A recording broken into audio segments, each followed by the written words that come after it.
Race number 7 on the program. First division of the Frank and Beth Stanfield Memorial for 3-year-old pacing fillies. They'll compete for a purse of $25,250. Tiramisu, Elm Grove Penny, A Spoonful of Sugar, Somebody's Me, Havarti, Fear the Lady, Plain Jane, and Elm Grove Penelope. Off stride behind the gate went Tiramisu. On the inside, Elm Grove Penny shoots out for the early lead as they race to the opening 8th. Then A Spoonful of Sugar will take a tuck in the pocket second. Plain Jane hustled up on the outside is on the limb third. Inside fourth is Somebody's Me coming away in the 5 spot. That's Havarti. Then back to Fear the Lady from 6th. The 7th one, Elm Grove Penelope. Back down pacing but gapped out in 8 is Tiramisu.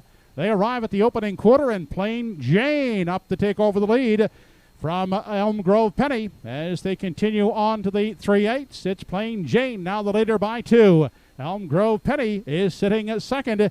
Then racing third, that's A Spoonful of Sugar. Somebody's Me back there at the rail in 4. Havarti looks at it from 5 in the early going. They swing off the turn, 27-2. Sharp opener as they arrive at the half. It's Plain Jane. Now to the outside from the pocket comes Elm Grove Penny. Those 2 fine fillies will hook up into the lower turn as they race on over to the 5/8. In behind them, enjoying the journey is A Spoonful of Sugar third. Then Somebody's Me at the rail is peeking to the outside from 4. They continue on to the backstretch. Plain Jane, Elm Grove Penny having some problems in the first overpath. That forces Somebody's Me out 3 wide, and Somebody's Me up to attack Plain Jane as they race past 3/4, and Somebody's Me is taking over the lead from Plain Jane as they head on over to the 7/8. Plain Jane back second. A Spoonful of Sugar now finds and angles to the outside from 3 now second and takes aim at Somebody's Me.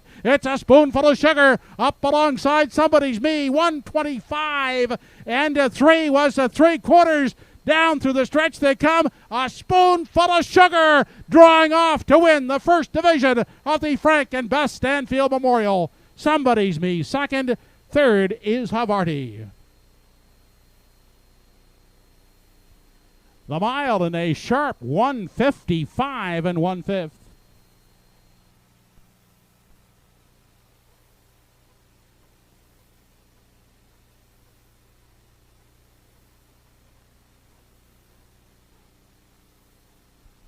Hold on to all tickets here in the 7th race. Inquiry underway. Judges looking at the racing action by the 3, A Spoonful of Sugar, past the 3/4. Hold on to all tickets. The inquiry underway. It involves the winner, 3, A Spoonful of Sugar. Well, race 7 just got a little more interesting with that judges' inquiry involving the unofficial winner, number 3, A Spoonful of Sugar. If she stays up, she's just paced to a lifetime best of 155-1. We mentioned Walter Chevry has done great things for decades here in the Maritimes. Nice smile. And, yeah, very nice. And what a way to bounce back. We mentioned the first time she was off the board last time out. We were hoping she'd bounce back. She did tonight. She just has to overcome the judges' inquiry here to get the biggest piece of that $25,000 pie. It's a 3, 4, 5, 6 unofficial. Gilberto sitting in the pocket at the half. He decided to roll the dice. The half was up and 55-4, off a quarter, 27-2. So there was some big-time speed throughout. And Elm Grove Penny, she just didn't have a whole lot of go. Well, not many horses would following a half of 55-4. And you know what? It just set it up for a closer. And here's your closer, A Spoonful of Sugar, for a possible victory in the first division of the Stanfield for $25,000. Again, she just has to overcome this judge's inquiry. They're going to take a look at the action around 3/4. Again, 3, 4, 5, 6 unofficial, judge's inquiry involving the unofficial winner.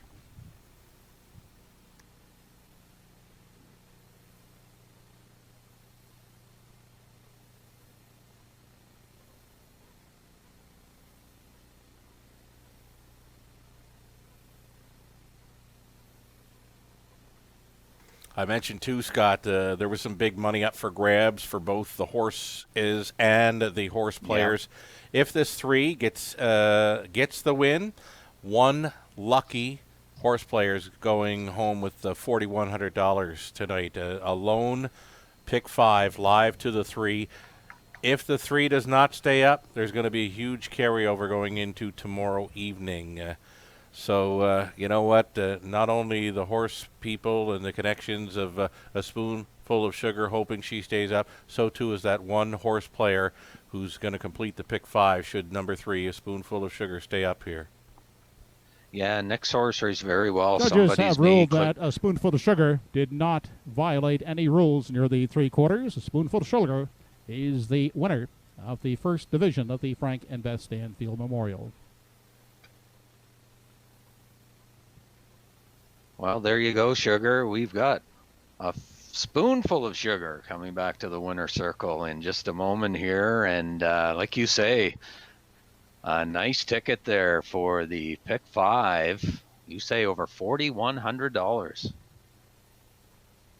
Right, likely one of the largest tickets for a Truro race payoff in many years.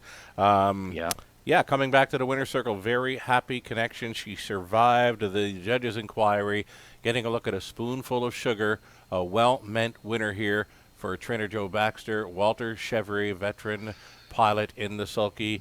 Winning connections on their way back for a presentation. Joe Kelly with the winner's circle.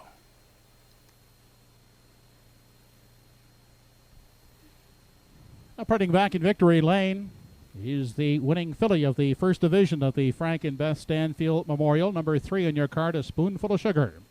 A daughter by Roll With It Harry out of the Village Connection Dam Sugar Booger. Was bred by Gregory McKenzie. Now owned by Jennifer Baxter, Matt Williams, and Cam McPhee. Trained by Joe Baxter, Walter Chevry.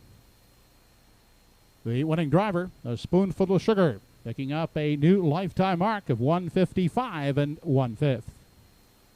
Trackside is Mr. Tom Stanfield, making the plaque and cooler presentation to the winning connections of a spoonful of sugar, and driver Walter Chevry winning the first division in 155 1/5.